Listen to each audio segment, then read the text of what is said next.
Hello student, Chavda sir lecture के YouTube channel में आपका स्वागत है। कक्षा 12वीं विषय राजनीति विज्ञान का वीडियो हम आप लोगों के लिए लेके आए हैं। तो अगर आपने अभी भी हमारे चैनल को सब्सक्राइब नहीं किया है तो चैनल को सब्सक्राइब कर लें, बेल आइकन को क्लिक कर लें जिससे आने वाले वीडियो की नोटिफिकेशन मिल जाए।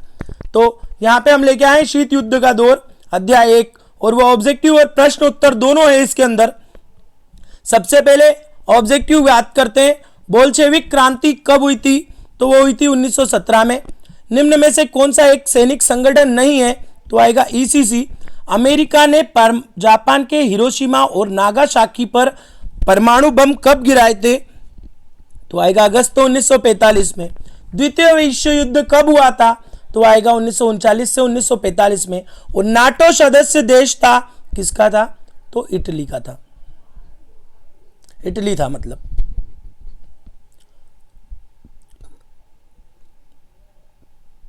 अब बात करते हैं सत्य की। शीत युद्ध ने संयुक्त राष्ट्र संघ के कार्यों को गति प्रदान की थी। असत्य।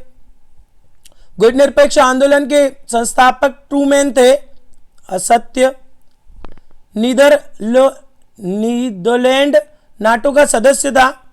सत्य।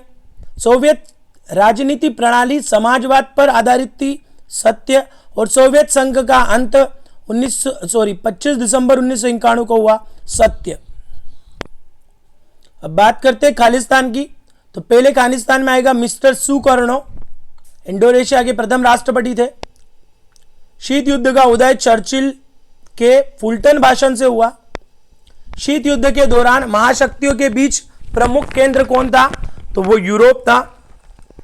सोवियत संघ,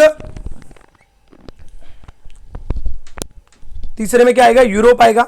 चौथे में शीत युद्ध की समाप्ति का प्रमुख कारण तो सोवियत संघ का विघटन। और पांचवें में शाक थेरेपी कब अपनाई गई थी? 1990 में अपनाई गई थी शाक थेरेपी। तो यहां आ जाएगा 1990।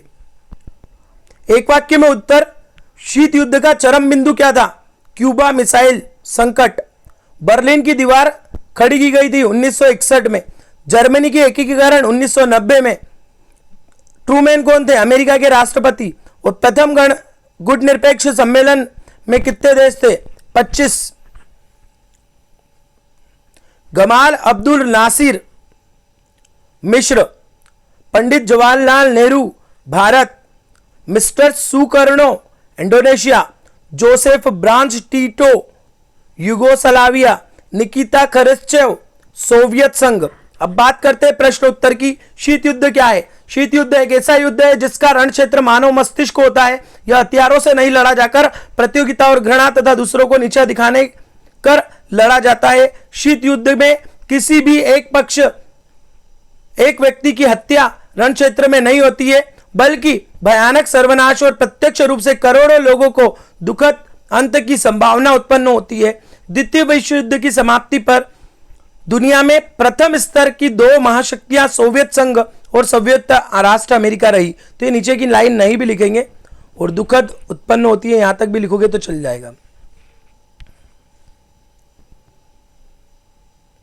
शीत युद्ध किन साधनों से लड़ा जाता है? तो शीत युद्ध वाक युद्ध था जो कूटनीतिक उपायों के सहारे लड़ा जाता है, मतलब विरोधी का दुष्प्रचार करना।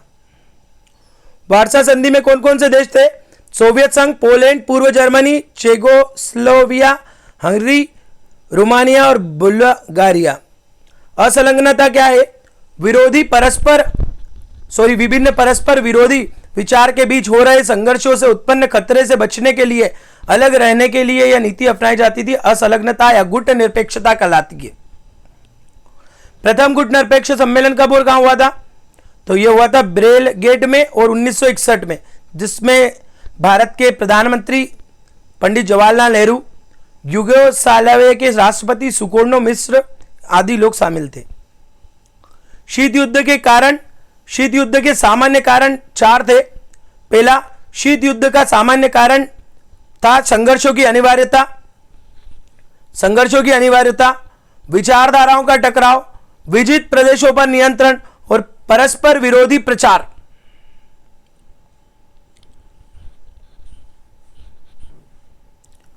अब शीत युद्ध के उत्पत्ति के कारण देखते हैं तो उसमें पॉइंट वाइज है। पहला है युद्धकालीन संदेह या अविश्वास, दूसरा है सैद्धांतिक मतभेद, तीसरा है अमेरिका विरोधी प्रचार, चौथा है अणु बमों की गोपनीयता, और पांचवा है सोवियत संघ का बार बार निषेधाधिकार का प्रयोग।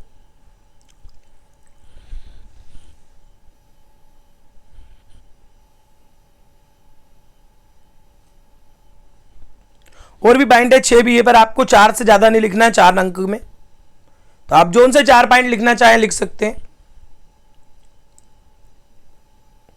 अब देखते हैं गुट निरपेक्ष आंदोलन कब अप्रासंगिक हो गया। गुट निरपेक्ष आंदोलन कभी समाप्त न होने वाला सत्य है।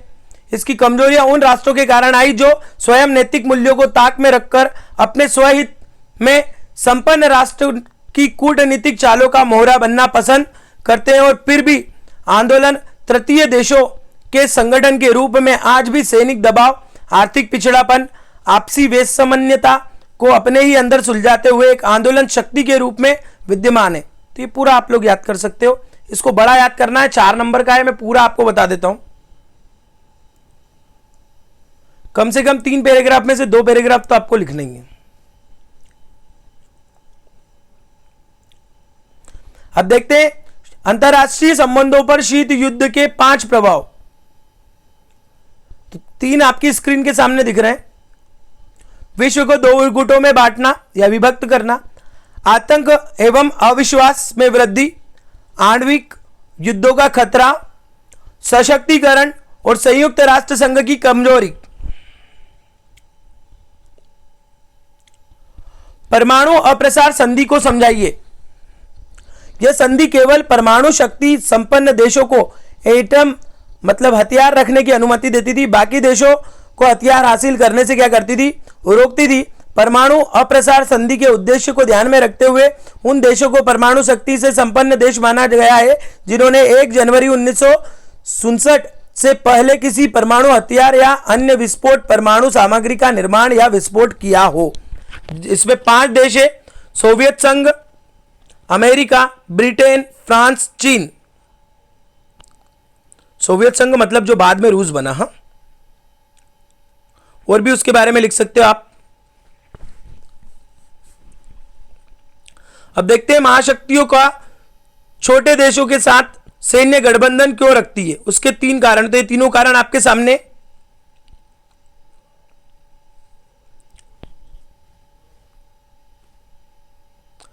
भू क्षेत्र, महत्वपूर्ण संसाधनों को प्राप्त करना और जासूसी केंद्र। अब देखते हैं अध्याय 2 ध्रुवीयता का अंत। और पहले ऑब्जेक्टिव देखते हैं। बोल्शेविक क्रांति कब हुई थी, तो बोल्शेविक क्रांति रूस में हुई थी। शाक थेरेपी कब अपनाया गया, 1990 में। बर्लिन की दीवार कब गिराई गई, 1991 में। द्विध्रुवीयता के उदय का कारण क्या था, सभी थे। और निम्न में से बटलिक गणराज्य कौन सा था, तो सभी थे। सत्य देखते हैं। स्वतंत्रता की घोषणा करने वाला प्रथम सोवियत गणराज्य लिथुआनिया था, सत्य। सोवियत संघ में गणराज्यों की संख्या 15 थी, सत्य। वार्सा पैकेट एक सैनिक समझौता था, सत्य। सोवियत संघ के अंतिम राष्ट्रपति ब्रेंजेव थे, गलत, मिखाइल गोर्बाचेव थे। और 1985 के दशक के मिखाइल गोर्बाचेव राजनीति सुधारों के लिए लोकतंत्रीकरण को अपनाया, तो ये सत्य। अब खालिस्तान देखते हैं। लेनिन के उत्तराधिकारी कौन थे, जोसेफ स्टालिन। कठोर द्विध्रुवीयता व्यवस्था का दशक 1945 से 55। चेकोस्लोवाकिया का दमन दियोविज ब्रेजनेव ने किया, जन विद्रोह का। शाब्दिक अर्थ आघात पहुंचाकर उपचार करना, शाक थेरेपी। और सोवियत संघ द्वारा बनाया गया सैन्य संगठन वार्सा पैकेट। एक वाक्य में अर्थ, यूएसएसआर समाजवादी सोवियत गणराज्य। बोलिशविक कम्युनिस्ट पार्टी के संस्थापक व्लादिमीर जोसेफ स्टालिन किस देश के नेता थे, सोवियत रूस। पेरेस्ट्रोइका का अर्थ पुनर्रचना। सोवियत संघ का अंत 25 दिसंबर 1991। जोड़ी देखते हैं, लियोनिद ब्रेजनेव सोवियत राष्ट्रपति सोवियत रूस, डॉक्टर राधाकृष्णन भारत के राष्ट्रपति, वार्सा संधि, सैन्य समझौता, ताशकंद उज्बेकिस्तान, ग्लानोस्त खुलेपन की नीति। द्विध्रुवीकरण का अर्थ, द्विध्रुवीकरण मतलब दो महान शक्तियों का उद्भव, इसमें अमेरिका और सोवियत संघ सम्मिलित थे। द्विध्रुवीकरण का अर्थ महान एवं अथवा उच्च शक्ति है जो कि सैन्य शक्ति के केंद्रों से है। रूस के किन किन देशों से सीमाएं मिलती है, तो रूस के साथ Norway, Finland, Estonia, Latvia, Lithuania, Poland, Belarus, Ukraine, Georgia, Azerbaijan, चीन, मंगोलिया, उत्तर कोरिया। रूसी साम्राज्य के दिनों से रूस ने विश्व के अपने स्थान पर प्रमुख शक्तियों के रूप में रखा। तो आपको खाली देशों के नाम लिखना और कुछ नहीं करना। सोवियत संघ के विघटन के कारण परिणाम के बाद भारत विदेश नीति में बदलाव आया।